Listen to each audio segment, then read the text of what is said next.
The GI bleed lecture is going to be a long one. I'm going to start off first with an advanced organizer or an approach to GI bleed and the symptoms that can help you decipher upper versus lower. Go through a quick algorithm of how you work up GI bleed and spend the back half of the lecture going over the individual diseases you need to know about.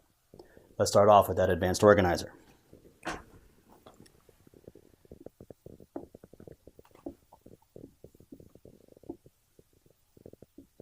The esophagus, stomach, duodenum, and somewhere pretty early on, the ligament of Treitz. And the ligament of Treitz is what separates the upper GI bleed from the lower GI bleed. Now it makes sense that if you have bleeding near the in-hole, blood can come out of the in-hole. That is to say, hematemesis is a sign of an upper GI bleed. After all, the ligament of Treitz is very close to the opening, that is, the os, the hematemesis. Blood per os makes sense that this be an upper GI bleed. In the very same way, most lower GI bleeds come from the colon. And so bright red blood per rectum, that is hematochezia, is a sign of lower GI bleed. But that isn't always true because blood is a cathartic agent. That means that a brisk bleed, that's an upper source, could present with hematochezia. Now obviously the presentation is going to be very different. The upper GI bleed with hematochezia has lost a lot of blood very quickly. They look very ill. Whereas a lower GI bleed presenting with hematochezia may not have lost that much blood and can be quite more stable. In the same way, if the bleed started here and took a long time to get down to the colon, that is to say that blood got digested along the way, you would think of an upper GI bleed. And so melena is usually indicative of an upper GI bleed. But we've only talked about the duodenum and the colon. There's a lot of other stuff in here. Anything south of the ligament of Treitz is considered a lower GI bleed. So if that bleeding source were higher in the intestines, there could still be melena and considered a lower GI bleed. The point of this is that you can't use the history to really separate out upper from lower GI bleed, except in the setting of hematemesis where you know it must be an upper GI bleed source. Hematochezia is generally lower GI bleed, but can be upper. Melena is generally an upper GI bleed, but can be lower. Don't get confused. And I'm going to put up here a couple of the etiologies of GI bleed. This is not an all-encompassing list, but it's the things I want to highlight so that you know what to look for most commonly. The first is going to be epistaxis. If you swallow blood, it might come out the other side looking dark, like melena, even though there's no GI bleed. The most common cause of an upper GI bleed is going to be peptic ulcer disease in the non-cirrhotic and varices in the cirrhotic. But still, you need to give consideration for things like GERD and cancer.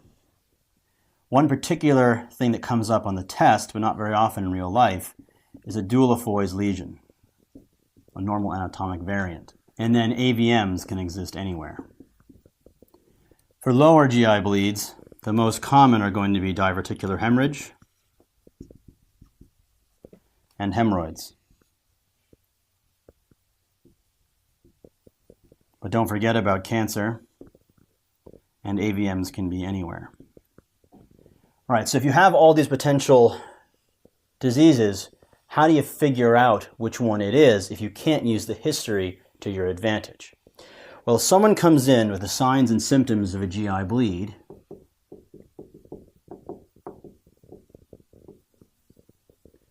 you're going to do the same thing in the same order, regardless if you think it's upper or lower. The first thing is going to be stabilize. What is stabilization?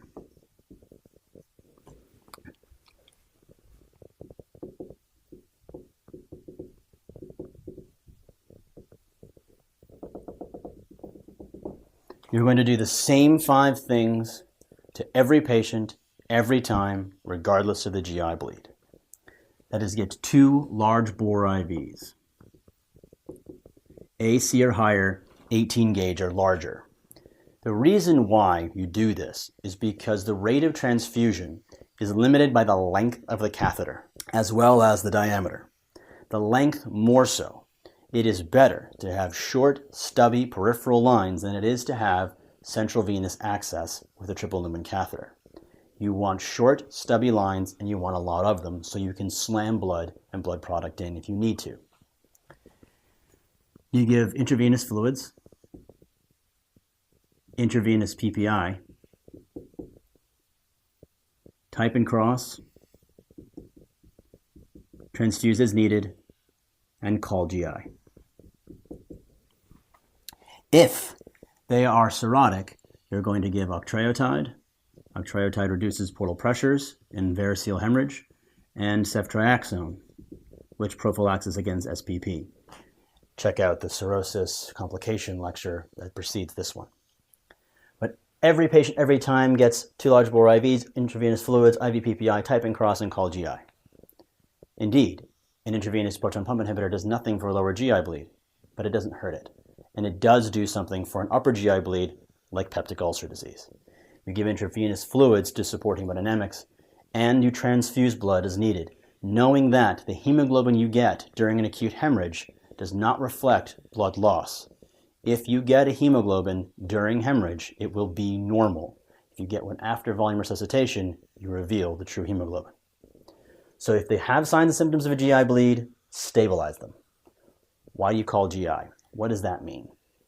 Call GI means do the following things, and this is what we're going to talk about next. The workup of someone who's having a GI bleed. The first thing used to be an NG tube with lavage. What you do is put an NG tube down someone, inject a bunch of water, and suck it back out.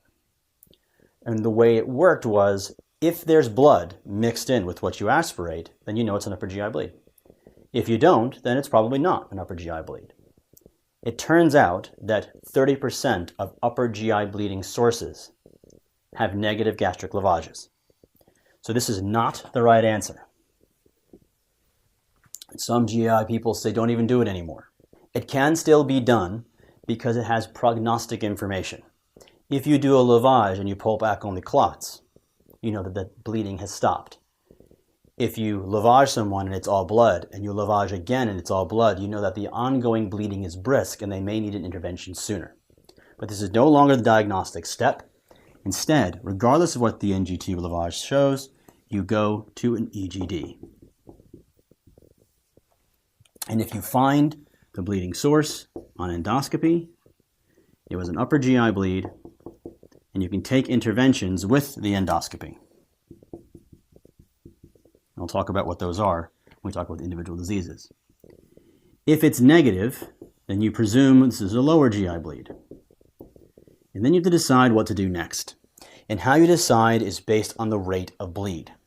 Now you can assign numbers to these, but what I want you to feel is really fast, stopped, and still going. If it has stopped altogether, then you do a colonoscopy. Let's talk about why you have to wait for it to stop to doing a colonoscopy. Why can't you do colonoscopy all the time? Well, it makes sense that if you're doing an endoscopy and the bleeding source is bleeding down the GI tract, if you do a scope, you'll see nothing, nothing, nothing, then the source of bleed and a bunch of blood disappearing. So endoscopy from the upper side works.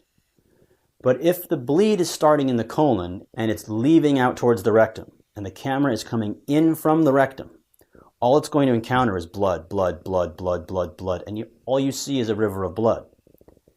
The bleeding must have stopped so you can use the colonoscopy. If the bleeding is very brisk, and this is a person who's going to need constant transfusions, you're standing at the bedside giving blood product, this person needs an arteriogram. Because not only does the arteriogram allow you to visualize the bleed, it also allows you to embolize. That is, cut off the source of bleeding, both diagnostic and therapeutic. And then, if it's ongoing but not brisk, you can use a tagged red blood cell scan.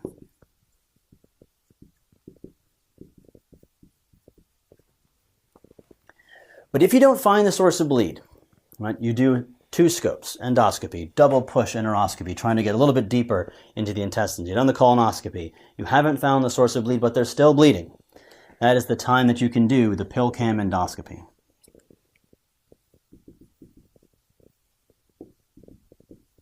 Where you literally swallow a pill, that's a camera, it takes pictures as it goes, you poop out the camera, and all the while it's been transmitting data, and they find the source of bleed that way. This first half of the lecture was just going to be the approach to GI bleed and the potential diagnoses there are, and the diagnostic workup of someone who's having a GI bleed, including stabilization. In the back half of this lecture, we're going to talk about the etiologies of GI bleed. This is going to be a very high-level discussion, and as you watch the rest of the GI series, you may encounter these diseases in more detail. I want to talk to you about them here so we can include a high-yield review of what you should think of when you see GI bleed. We're going to start with the most dangerous, and that is esophageal varices. We talk about this in the cirrhosis complications lecture. This is a product of portal hypertension, generally from cirrhosis. The patient will be a cirrhotic and present with a GI bleed. The diagnosis is made with endoscopy, and the treatment is multifold. The first thing you're going to do is give octreotide. This reduces the portal pressures. You can temporize until a scope can be done with a Blakemore tube. That is, you inflate a balloon in the esophagus and literally tamponade the vessels so that it doesn't bleed, but that's not a long-term solution. The best way to intervene is with banding on endoscopy. But even that is temporizing because the bands fall off and they may rebleed. Ultimately, transplant is curative, but you may have to bridge with TIPS. With TIPS, you literally take a shunt from the portal vein to the vena cava. You bypass the liver, reducing portal pressures and reducing varices. But you bypass the liver, leading to worsening of hepatic encephalopathy. The benefit of this is only if they have variceal hemorrhage, which will kill them. Don't do a TIPS for any other reason except esophageal varices, because you lead to hepatic encephalopathy. And you can prophylax these with beta blockers like propranolol or nadolol. We have an entire lecture on peptic ulcer disease. The pathology that you should be considering is H. pylori, NSAIDs, and cancer. The patient will present with dyspepsia and a GI bleed.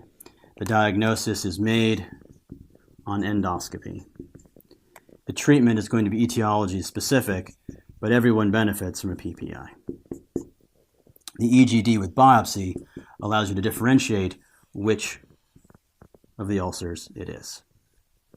I do want to take time to compare the Mallory-Weiss tear with Boerhaave syndrome, because this discussion often comes up. We talk about it more in surgery. The Mallory-Weiss tear is a superficial tear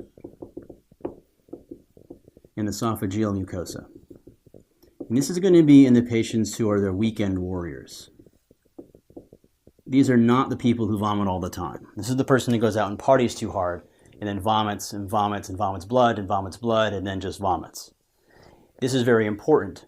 Mallory-Weiss is self-limiting. So if someone had a GI bleed and it got better on its own, it's probably the Mallory-Weiss, especially if there were retching or vomiting involved.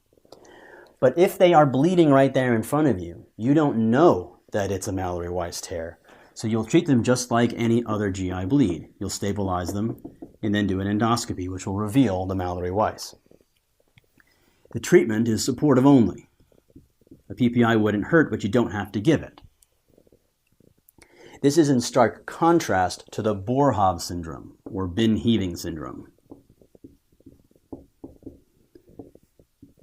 This will not present as a GI bleed, but they're often compared to each other. This is going to be a transmural tear in the esophagus. This is a hole in the esophagus into the chest. The patient is going to be someone who vomits and retches often. This is the career vomiter. So you want to look for the alcoholic or the bulimic who binges and purges. And because air in the mediastinum, in the chest, isn't good, the person is going to be sick as shit. They're going to be febrile, dyspneic, and have evidence of air in the mediastinum. Air in the mediastinum can be seen on chest x-ray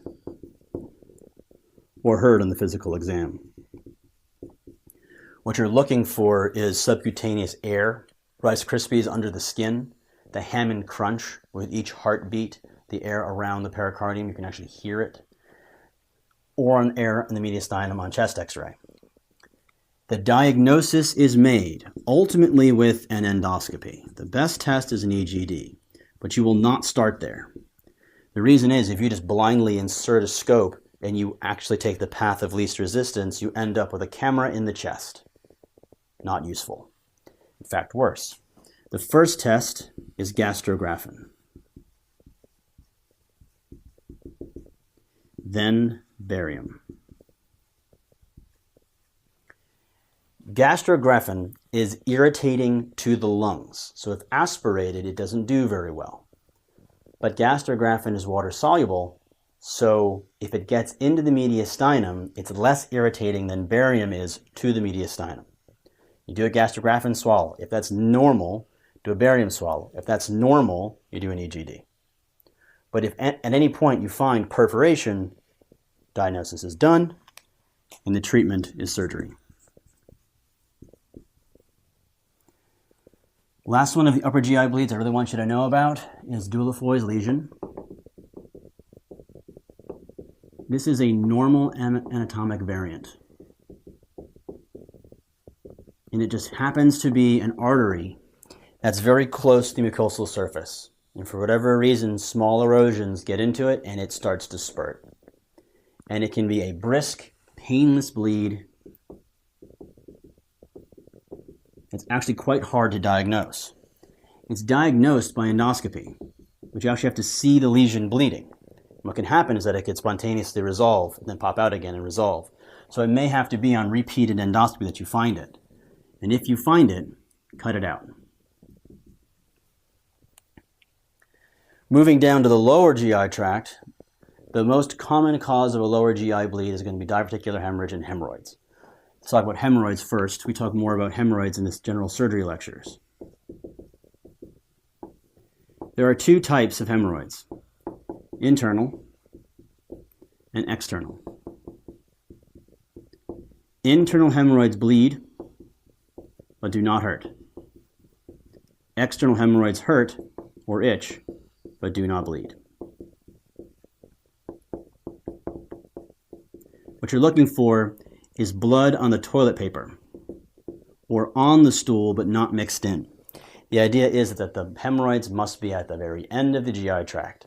So that is, as the stool comes out, it doesn't get a chance to get mixed in with the stool. So if the blood is not mixed, it's probably hemorrhoids. The diagnosis is made with your fingers and your eyes. It's a clinical diagnosis. You don't need a scope to find these. And the treatment are going to be things like sitz baths, preparation H, and eventually you may get to hemorrhoidectomy. Being cautious not to remove the circumference of the rectum. We have a lecture on diverticular disease. But diverticular hemorrhage is particularly common. The pathology comes from an arteriole in the dome of a diverticula. And the patients who get diverticula are going to be those who are over 50 years old with Western diets. And the patient will present with a painless, bright red blood per rectum. This is usually self-limiting, even though there's a high risk of rebleed. The diagnosis is made once the bleeding stops by colonoscopy. You don't see the bleed, you see the diverticula. And the treatment would be resection of the diverticula, a hemicolectomy.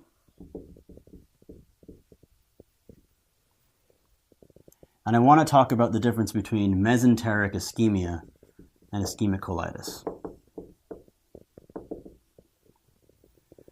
Mesenteric ischemia is basically coronary artery disease of the gut. It is a vascular disease in the gut.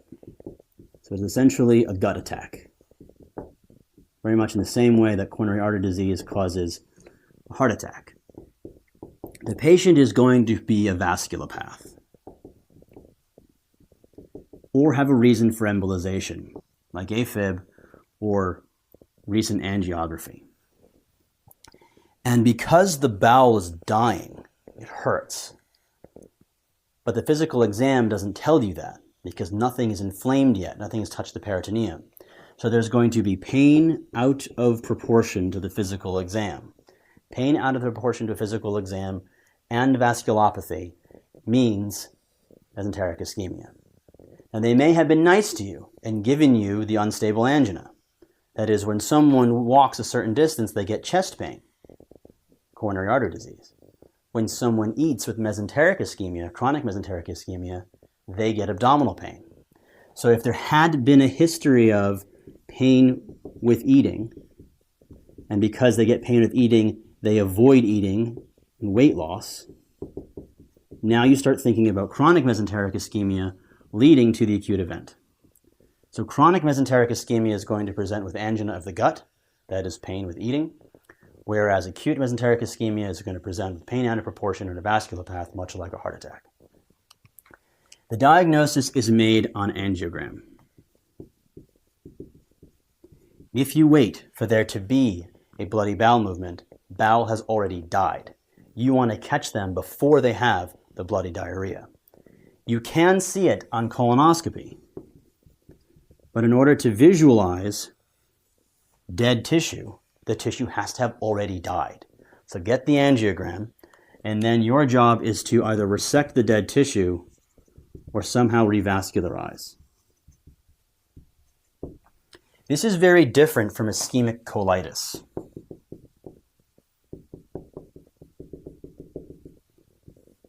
Ischemic colitis occurs at the watershed areas. That is, a patient gets hypotensive for another reason,